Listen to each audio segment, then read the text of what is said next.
शाबान मुअज्जम का आखिरी दिन था। सूरज ढलने को था।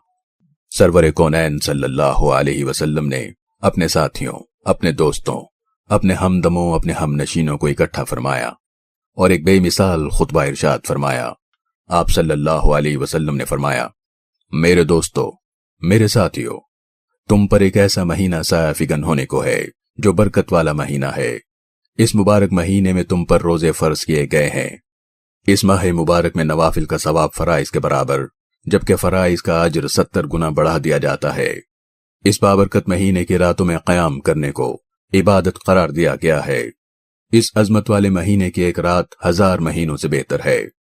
इस बाबरकत महीने में जो शख्स किसी रोजेदार को रोजा इफ्तार करवाएगा, अल्लाह उसे रोजेदार के बराबर अजर अता फरमाएगा। और यह ऐसा अजमत वाला महीना है कि इसका पहला आशरा रहमत है, इसका दूसरा आशरा मग़फ़िरत, जबकि इसका तीसरा आशरा जहन्नुम की आग से आजादी का है।